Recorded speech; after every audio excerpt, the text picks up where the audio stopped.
Gente, estou aqui com o Álvaro, né, no canal Automação Comercial na Prática. Álvaro é o CEO da Total Control e acabei participando aqui do webinar que ele fez explicando sobre a nova regra tributária. Seja bem-vindo ao nosso canal, né? É um prazer ter você aqui com a gente. E eu queria falar um pouquinho, Álvaro, nós que somos antigos aí da automação comercial, você ainda é muito mais antigo do que eu na área, né? Eu venho desde a época do ECF, que é o emissor de cupom fiscal.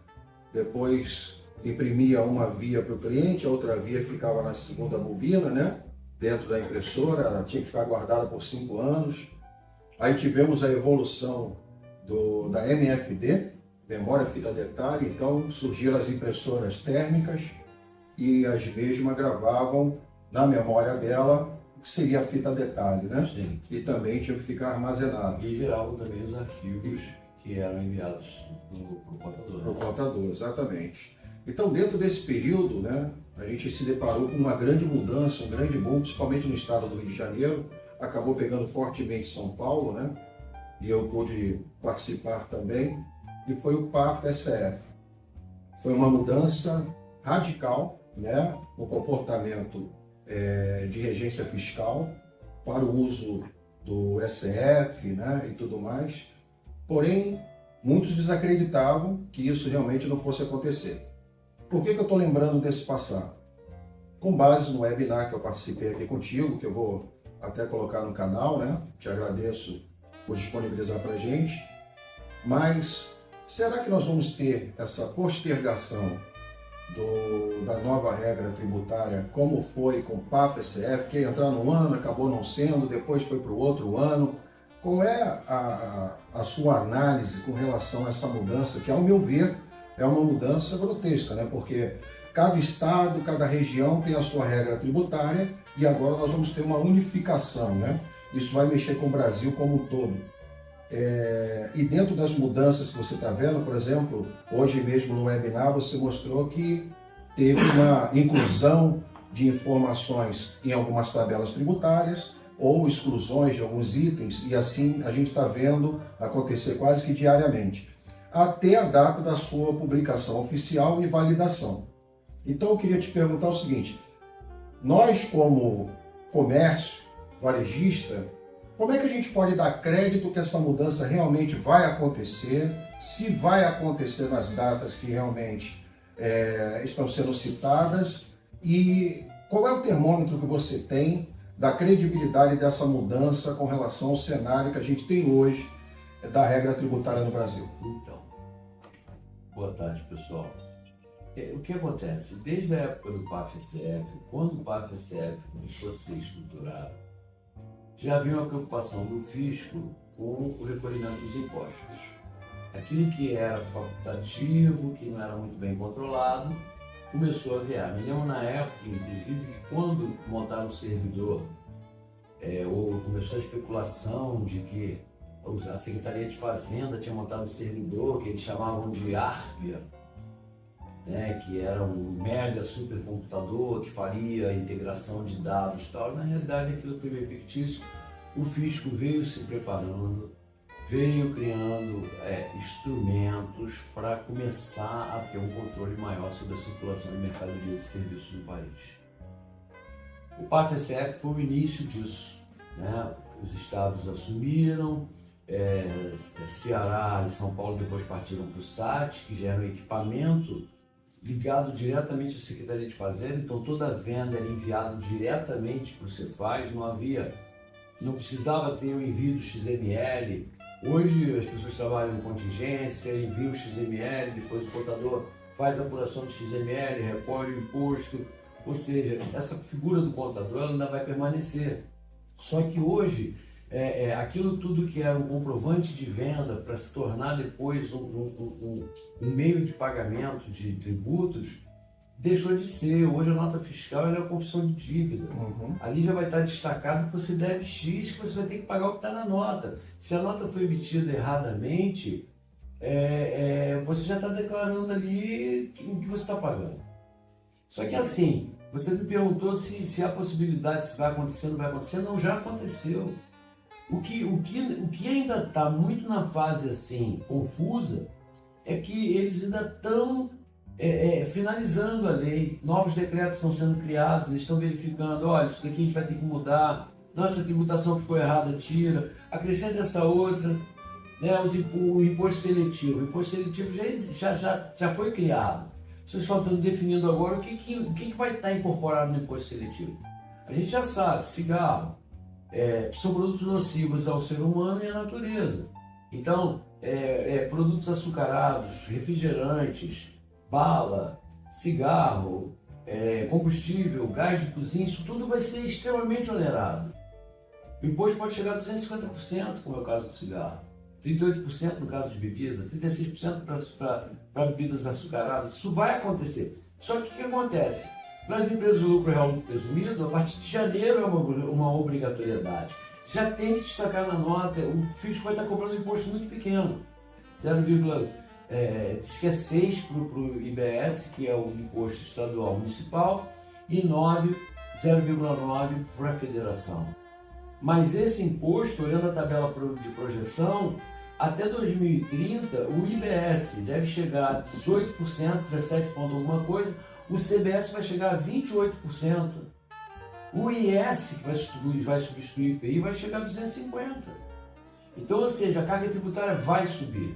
Por enquanto eles estão no modelo que você vai manter a tua tributação antiga, crescendo o novo IVA, que é o Imposto de Valor Agregado, que unifica todos esses outros 3 impostos, que vai subir gradativamente para ir reduzindo gradativamente o ICMS e o ISS, que deve acabar em 2027, o PIS/COFINS, que deve acabar em 2028, o imposto seletivo, que também termina em 2028. E aí começa somente o CBS de 2030 consolidar o seu nível de tributação. Eu diria que, na verdade, não vai acabar o IPI e PIS/COFINS. Na verdade, eles passam por uma nova modalidade e uma nova regra tributária, não é isso? Sim, eles passam agora a ser embutidos diretamente, né? O cálculo de imposto, que hoje é feito separadamente, o PIS/COFINS tem várias classificações, que tem várias tributações, isso vai ser tudo unificado.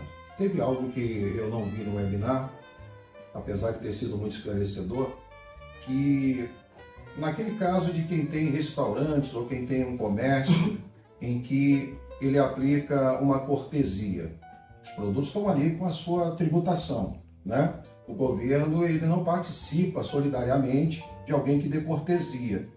A carga inserida nos produtos que foram de cortesia continua o mesmo, né? A cortesia, ela é uma ação do comerciante para o fisco ele ter tributado. Entendi. Você doar ou dar. Agora, existem dentro da regra tributária alíquotas referentes a doações. Você vai fazer doação de bens para aluguel de imóvel, tanto é que eles estão dizendo que quem aluga imóvel também vai ser tributado. Está correndo isso no Congresso. Mas se eu tenho 2 empresas e eu tenho um galpão, esse meu galpão eu considero como uma matriz e quero transferir mercadorias para as minhas lojas. Como filial dentro da mesma regência de CNPJ, ela emitindo uma nota fiscal de Simples Remessa para a circulação de mercadorias. O CFOP, ele vai permanecer durante um tempo, né, que é o Código de Operação. Ele vai ser extinto, porque se a tributação é pela operação, você não tem. Aí você vai ter que ver em que classificação tributária dentro daquele CST vai estar essa parte de transferência. Aí ela tem níveis de redução e isenção, tem redução de até 100%. O que você está dizendo então que agora toda regra tributária ela não basta ser regida pela classificação fiscal do meu CNPJ. Você tem o CST e dentro daquele CST você tem várias classificações daquele CST. Essas classificações, na realidade, são as operações que aquele CST permite. Então, se você serviço de saúde, funerário, já está em outro CST com outras classificações. Entendi. Então, dependendo do tipo de serviço, do tipo da operação, junto com a classificação, é o que vai determinar o grau de impostação, se ela tem redução, se ela tem deferimento, se ela é monofásico, se não tem. Isso daí é o que vai estar definido. E quando O meu nosso papel como desenvolvedor é permitir que o sistema possa fazer todos esses cálculos de acordo com a parametrização de cada um. E na questão da nota fiscal que o meu fornecedor manda para mim, e eu tenho que devolver algumas mercadorias que não vieram a contento ou vieram errado. Então, as notas de devolução, aí o fisco agora criou, além das notas que ele tinha, nota fiscal, normal, complementar, nota complementar, nota de ajuste, você tinha alguns tipos de nota, você agora tem a nota de crédito e débito. Então, quando você faz uma devolução, você está gerando uma nota de crédito. E quando você o teu cliente faz uma devolução, você está gerando uma nota de débito. Então, isso daí vai ter que ser muito bem equacionado. Eu digo para todo mundo, as empresas vão precisar ter um acompanhamento contábil muito mais preciso. Entendi. Porque normalmente o dono do estabelecimento, ele não tem esse conhecimento tão apurado. Ele vai ter que expor aquele produto dele a uma ferramenta para saber o que é pertinente a essa ferramenta, no caso da substituição tributária. Esse produto é substituição tributária? Qual era o MVA dele? Qual era para você poder aplicar, saber quanto é que você tinha, você já tinha pago e o quanto você teria que pagar depois na venda? Entendi. Nesse caso, some a substituição tributária nesse padrão que a gente sabe que existia. Então ela entra agora também dentro da nova reforma. Eu acho que, como uma última pergunta, para não tomar mais o seu tempo, que você já está cansado de tanto falar hoje, atualmente algumas empresas procuram um refúgio fiscal em alguns estados que têm uma carga tributária menor, né? Com essa mudança da regra fiscal, isso acaba, né? Não é que não acabe. Nesse primeiro momento, a federação, o governo, estipulou que todos os estados vão trabalhar dentro da mesma tributação. O IBS, ele é estadual ou municipal, ele vai ser o mesmo para todos. No ano que vem ele vai estar em torno de 0,05. À medida que vai chegando 2030, os estados vão começar a ter a sua própria classificação. Então eu não posso te afirmar nem sim nem não. Lá na frente é que a gente vai saber quais os estados que vão ter que pagar mais tributo ou vão querer recolher menos para poder dar mais oportunidade, entendeu? Isso vai depender do estado. Como hoje aqui, o Rio de Janeiro recolhe 22%, mais o FCP são 22% alíquota estadual, é a mais cara do Brasil. Entendi. Como o Espírito Santo é a mais baixa do Brasil, 7%. Ou seja, estamos no início de uma nova era tributária no Brasil. Nós estamos no início de um cataclisma. Um cataclisma, sim, né? Tributário. Porque todo o paradigma do que a gente conhecia mudou e, obviamente, a carga tributária vai aumentar ainda mais. O Brasil hoje é o país que mais cobra imposto no mundo e com essa substituição tributária, ontem mesmo, vendo o jornal, uma simples ação que eles vão fazer, eles já calculam ter um faturamento no ano que vem de 18 bilhões. Só implementando pequenas correções. Então você imagina, se a carga tributária vai chegar a 28 no IBS, 17 no ICMS. Fora que o Simples Nacional também vai ser impactado. Sim. E o Simples Nacional ele vai ter que saber se ele vai querer trabalhar por dentro ou por fora, fazendo recolhimento de crédito e débito ou simplesmente no DAS.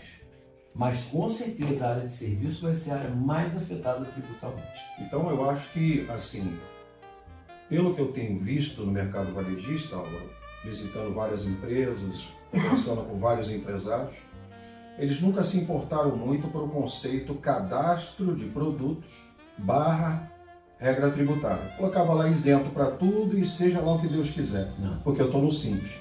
Esses vão ter um trabalho redobrado, porque vão ter que rever todo o seu cadastro. Independente dele estar no Simples ou não, ele vai ter que classificar os produtos deles de acordo com o fisco. Sim. Fora que o que hoje está todo mundo falando, que é o split payment. Que as transações online, terão a tributação feita pelas instituições financeiras, ou seja, o que você onde parcelava o teu cartão de crédito, você vendia parcelado em 10 vezes, esperava receber as 10 parcelas, para depois recolher o imposto, ou seja, você fazia aquela venda parcelada, se beneficiava, porque isso vinha para o teu fluxo de caixa, você aplicava aquele dinheiro, fazia a transação, isso agora vai ficar recolhido diretamente. Então significa que se eu fizer uma venda de R$1.000, em que há um recolhimento de 10%, eu só vou poder sacar 900. O banco já vai direcionar aquele 100 para o governo. Então, já estamos na realidade. Regra tributária sobre o Brasil é uma realidade, já está acontecendo, não, já é evidenciado pelos desenvolvedores, todo mundo tem que correr realmente atrás de corrigir enquanto há tempo, né? Sim. Enquanto há tempo, para que depois não seja pego de surpresa. Álvaro, obrigado pela sua participação aqui no nosso canal. E a vocês que nos seguem, continue ligadinho, porque sempre traremos coisas novas para vocês e o mais importante, automação comercial na prática. Obrigado.